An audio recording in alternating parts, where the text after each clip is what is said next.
Olá, pessoal! Sejam bem-vindos ao Falando de Mercado, uma série de podcasts semanais da Argus Media sobre os principais acontecimentos nos setores de commodities e energia no Brasil e no mundo. Eu sou Maria Lígia Barros, especialista em etanol da publicação Argus Brasil Combustíveis. E hoje falaremos sobre preocupações do setor com a qualidade da cana-de-açúcar nessa safra. Alguns participantes temem uma quebra no ciclo 2025 e 2026. E quem está comigo para falar sobre o tema é minha colega e também especialista do Argus Brasil Combustíveis, Maria Carolina Albuquerque. Olá, Lígia. É sempre um prazer estar aqui contigo, trazendo assuntos relevantes para o mercado de açúcar e etanol. A safra atual de cana-de-açúcar tem apresentado alguns indicadores de qualidade e produtividade abaixo do esperado e das médias históricas também para a cultura. Isso está fazendo com que o setor reduza suas estimativas para moagem, produção de açúcar e produção de etanol. Bom, e por que isso está acontecendo, Lígia? O principal motivo é o clima. As chuvas estão ocorrendo em momentos desfavoráveis para o desenvolvimento dos canaviais. De janeiro a março desse ano, era período de entre-safra no Centro-Sul. E era um momento em que seria importante chover para o crescimento das plantas que vão ser colhidas no ciclo seguinte. Porém, esse primeiro trimestre foi marcado majoritariamente por chuvas esparsas e ondas de calor. E aí as chuvas só se intensificaram entre abril e junho, que foram os primeiros meses da safra 2025-26. E nesse período é necessário um clima mais seco para que a planta consiga desenvolver uma concentração adequada de açúcar total recuperável, o ATR, e também para que a moagem possa ocorrer.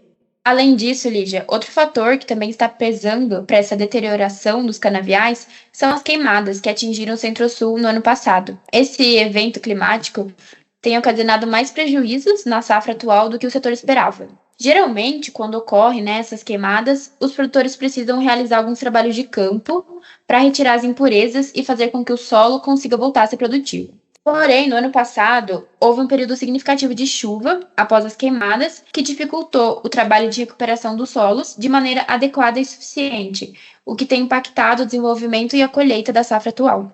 Uma ressalva que vale fazer é que aquela chuva do início da safra, a princípio indesejada por atrapalhar a moagem, ela pode vir a se traduzir numa melhora da qualidade da matéria-prima lá no fim do ciclo, perto de dezembro. E aí isso poderia abrir espaço para uma surpresa positiva nos números da moagem no último trimestre da safra, como ocorreu no ciclo passado. Bom, mas o que o setor tem por agora são projeções mais baixas do que as que foram feitas no início do ano. A gente conduziu um levantamento de estimativas com participantes do mercado lá atrás, em abril, antes de a safra começar, e outro em agosto. E é possível perceber esses ajustes. A principal correção foi na projeção de etanol. A mediana das estimativas agora aponta para 32,6 milhões de metros cúbicos de etanol total, ou seja, contando anidro hidratado à base de cana e de milho. A previsão anterior era de 34,6 milhões de metros cúbicos. O novo número fica bem mais abaixo da safra anterior, que somou 35 milhões de metros cúbicos.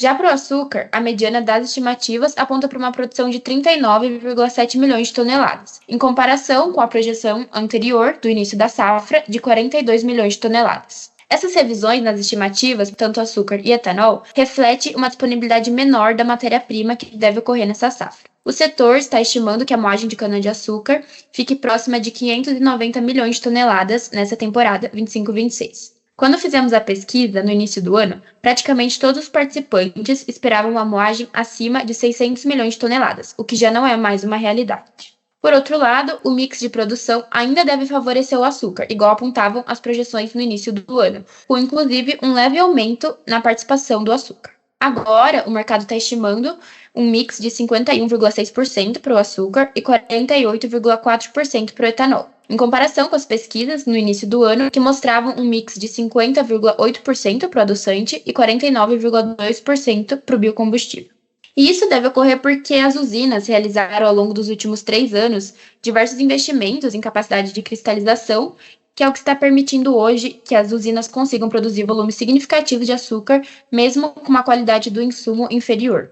Uma coisa que é interessante a gente comentar é que a gente tem visto que as preocupações com a oferta de etanol já estão tendo efeitos nos negócios. A gente descobriu que algumas usinas, à base de cana, em São Paulo e em Minas Gerais, estão pedindo para não exercer a cláusula de flexibilidade de volumes nos contratos de etanol anidro. E o motivo é justamente esses temores de que possa faltar produto. A visão do mercado, por enquanto, é de que isso não vai acontecer a nível setorial, Até porque a produção à base de milho tem crescido muito. Mas é uma situação que com certeza acende um sinal de alerta. E a gente vai seguir acompanhando todos os desdobramentos, né, Maria? Isso aí, Lígia. Fiquem sempre ligados nos nossos conteúdos, porque estamos sempre compartilhando os últimos acontecimentos do mercado de etanol e açúcar. Obrigado por acompanharem mais um episódio do Falando de Mercado. Nós voltamos na semana que vem com mais discussões sobre os mercados de commodities e energia do Brasil e do mundo. Até lá!